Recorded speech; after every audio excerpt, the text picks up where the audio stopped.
Yung pagtitiwala mo, Panginoon, ay sa'yo lamang. Sabi, when you pass through the waters, I will be with you. And through the rivers, they shall not overwhelm you.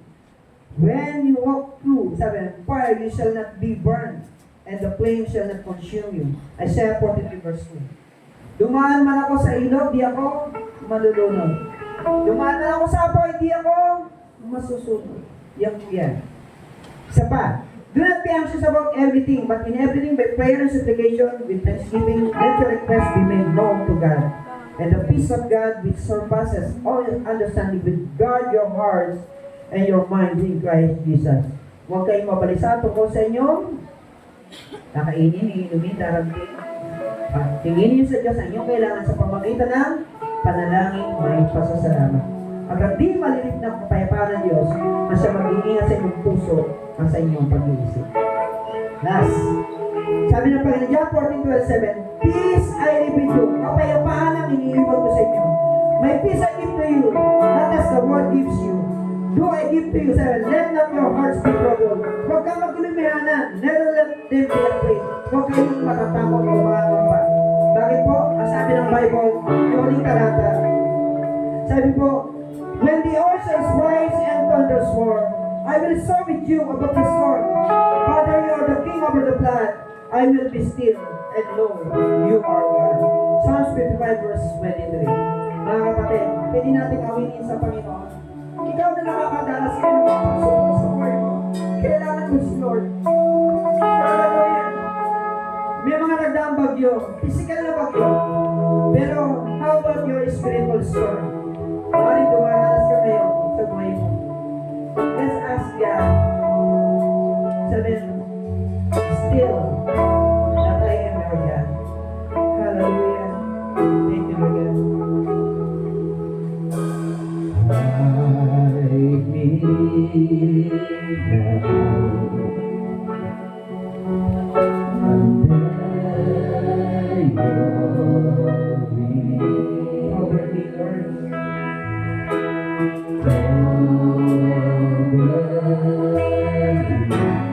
Within your mighty hand, within your mind, when the oceans rise, when the oceans rise and thunders roar, I will soar with you above the storm. Father, you are king over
Huwag kang matulog yan sa Panginoon.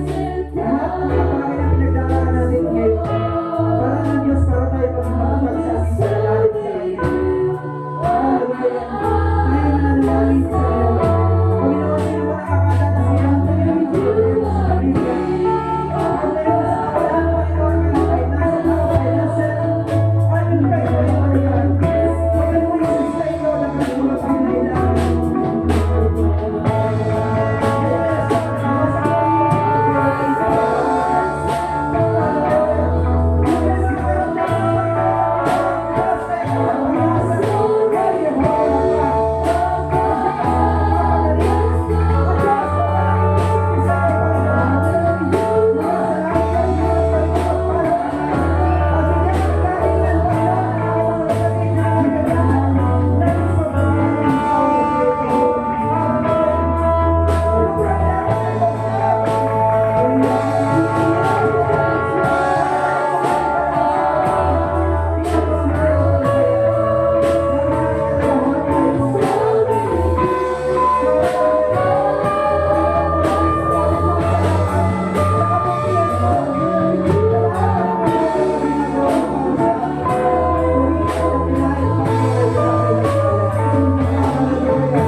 pinag-aralan natin. Opo, napagdating ang mga pagsubok, storm in our lives. Ano po? Number 1 po, call upon Him. Lagi number 1 kang tatawagin. Ang pangalawa po ay, ang paghuli po, yung still, don't quit. Huwag daw tayo give up. Tapos, other God, kailangan na po yun. Pero don't quit, bayin natin para na-letter. Opo, yung nagpapalaki sa ating pagdating ng mga pagsubok, sa ating mga buhay. Yung mga nakikitang pagsubok natin, sa kapaligiran, yung mga bagay sa ating buhay, meron tayong pinagdadaanan. Di maaaring wala.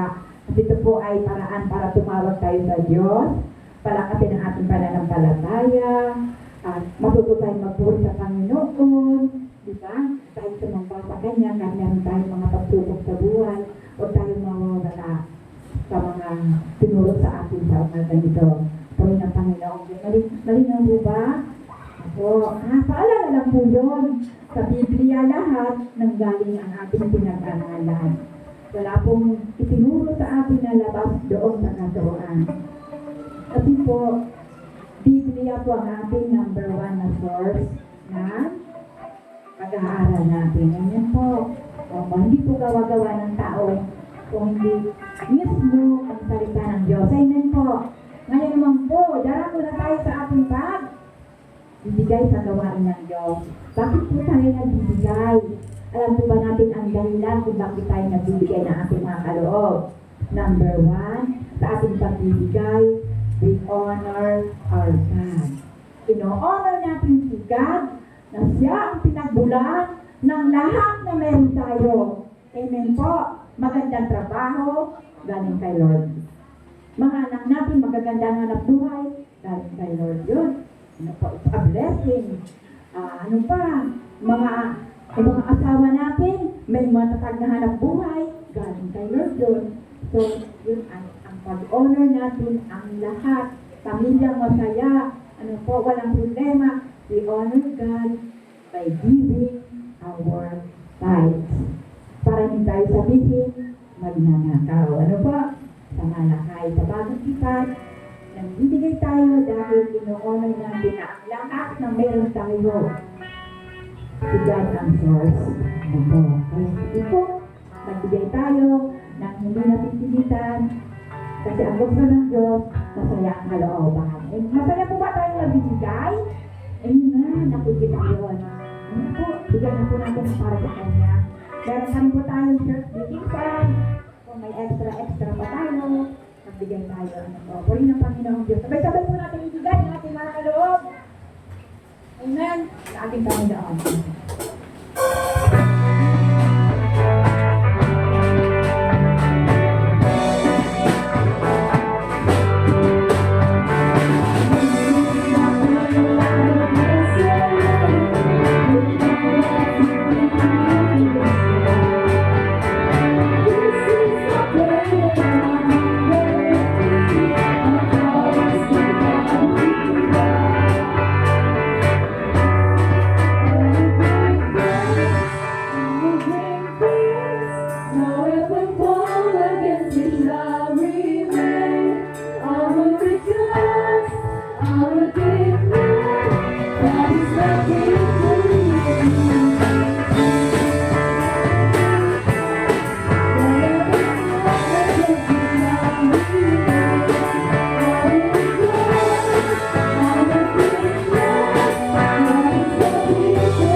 Nagpapasalamat sa lahat ng biyaya, sa lahat ng pagpupala na itinatalaw mo sa amin sa buong sumili ito, Panginoon. At dalangin namin, Lord, ang mga kaloob na ito ay magamit lamang sa iyong gawain. Pagpalaan mo po ang mga kaloob na ito, ipuntin sa iyo po, Panginoon, para sa ikalalago ng iyong kahalingan dito sa lupa. Pagpalaan mo rin po ang mga anak ko na patuloy na nagiging tapat sa pagbibigay.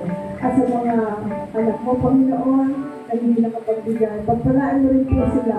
Pagkalubo mo po sila ng hanap buhay o alamang uri ng pagkakakitaan upang desire nila na nakapagbigay sa iyong gawain ay magawa rin nila. Tunay, Panginoon, hindi Lord, naroon po ang aming kagalakan. Dahil tunay, Panginoon, ikaw ang unang nagbigay na yung buktong na anak sa aming nagal.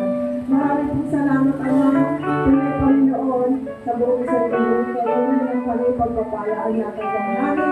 Kaya nga napagdapat Panginoon namin na ibalik sa iyo ang lahat ng papuri, pasasalamat, pagsamba at pagkakita sa matamis na pangalan ng aming Panginoon Jesus. Amen.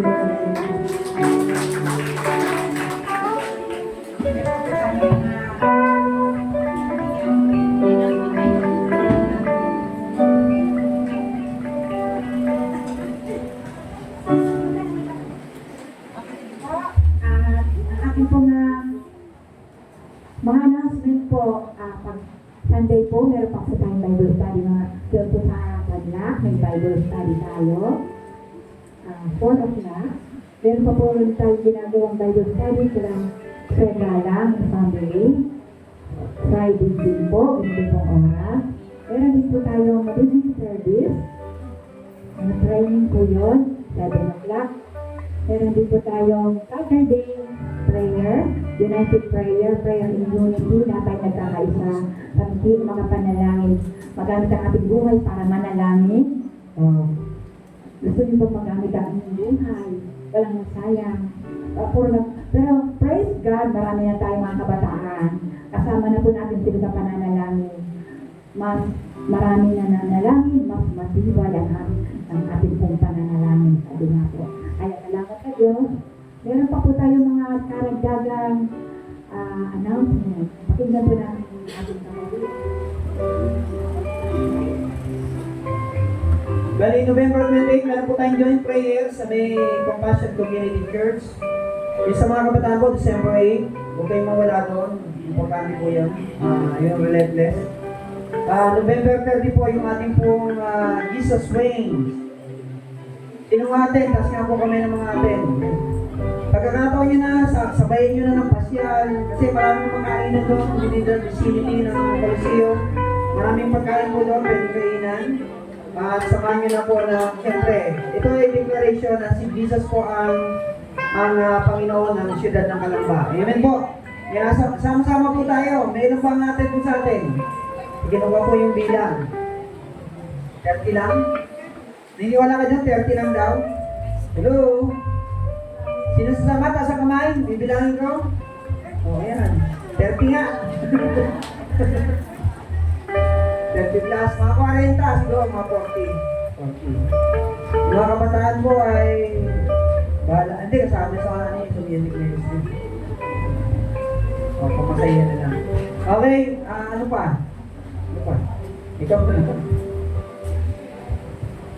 Sige po kasi hindi naman mo lahat available naman sa sakyan ngayon na Sister Ningani, kaya lang hindi naman mo lahat tayo magkakasya doon. Siguro po yung iba mag-commute na lang, doon na lang po magkita-kita kasi mga pastor po pwede na umalis dito kasi alauna po ang assembly doon sa Coliseum. And then, yun nga po, marami po makakainan doon, pwede na rin kayo mamasyal. Tapos po, yung sa ating anniversary, Thanksgiving, Christmas, celebration, and then year-end, pinagsama-sama na po natin. So, December 29. December 29 po. So, yun po, yung mga wala pa.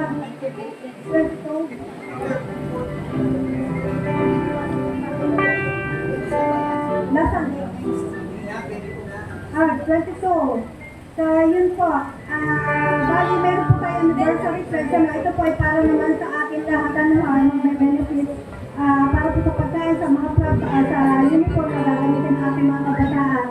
And then, hindi makakasama si Leslie. So, yung mga dancers po, makakapag-practice. Bahala na si Sister Letty doon. Kung sino-sino man yung mga kasali. Ano ho? And then, ano po ba? Wala na. Lang. And then, tapos yun po, meron tayong Facebook. Meron, wala na. Ay, wala na po kasi hindi mo ulit sa akin. Bali yun lang po. God bless you. Ito tayo na po tayo lahat. Ating pong awitin ang isang makarangin na awitin mo ni Lord's Prayer. May binibigyan po na tayo ng tatanggapin galing ng God. Ang tayo po natin yung ating pong pagtatapos sa gawain ito. Pero naman natin ang ating makapangyarihan ng Diyos sa isang malakas na sa Diyos ang papuri!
Lord, hallelujah, Jesus. Tunay nga po, Ama, na napakabuti mo sa aming mga buhay. Na kami, Panginoon, ay iyong unang minahal, Panginoon Jesus. Napakabuti mo kaya, Lord, salamat. Salamat na awitan ka namin, Panginoon, sa aming mga buhay na ito, na bagaman kami, Panginoon, ay nakakaranas sa pagsubok. Ngunit ikaw ang Diyos na tunay namin sandigan. Kaya nga, salamat. Salamat po sa oras na ito. Salamat sa lahat na narinig ko, Ama. Tunay na ikaw ang Diyos na aming inuna at sinagba, Panginoon. Napakabuti mo sa aming mga buhay.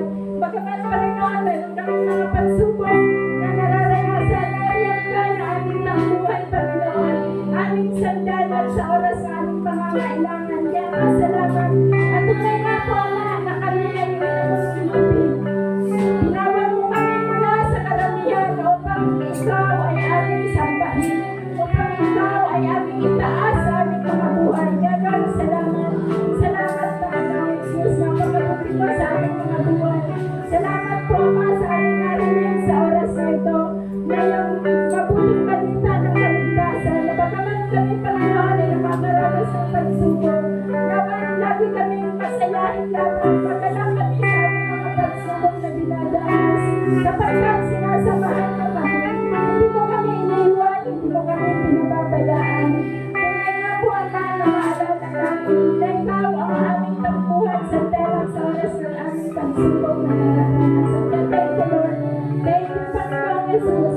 Tunay na ikaw ang nagpapatatag ng aming pananampalataya. Kung wala ka, wala kami magagawa. Ano man, Panginoon, ang aming mga dinadana sa pagsubok, kahirapan man, pinansyal, sakit at karamdaman. Ikaw ang Diyos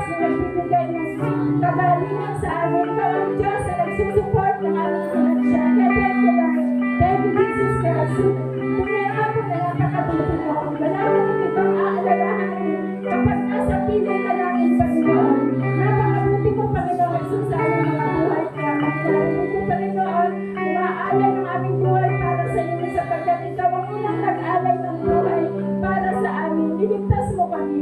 Nalasap na namin ang pinhawa na dulong ng pagliligtas mo. Thank you, Lord. Thank you, Jesus. Thank you sa lahat ng mga Diyos. Natunay nga po na naging matatag dahil ikaw ang Diyos na nagpapakatag sa amin. Tunay nga po, Panginoon, na kami ay tunay na ginto na dinarang mula sa mga pagsubok. Hindi kami sumusuko sapagkat napakabuti mo. Ikaw ang Diyos na nagmamahal sa amin. Ikaw ang Diyos na nagbibigay ng aming mga pangangailangan. Kaya marami pong salamat. Ikaw ang Panginoon, tulungan mo kami na ang anumang mabuting balita namin na narinig, nalasap, tinanggap ay maisip namin para sa iba.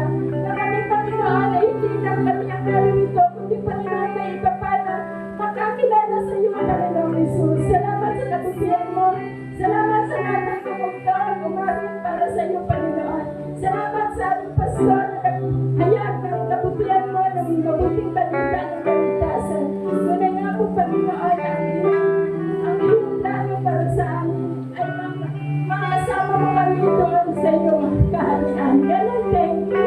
Thank you, Lord. Nawa habang kami narito sa mundo ito, maranasan namin, nakapilitan namin at anumang pagsubok, ikaw ang Diyos na aming takbuhan at ikaw ang Diyos na ang aming tanggulan. Ikaw ang Diyos na tumatanggol sa amin. Ikaw ang tagapagtanggol namin laban sa masama. Kaya thank you.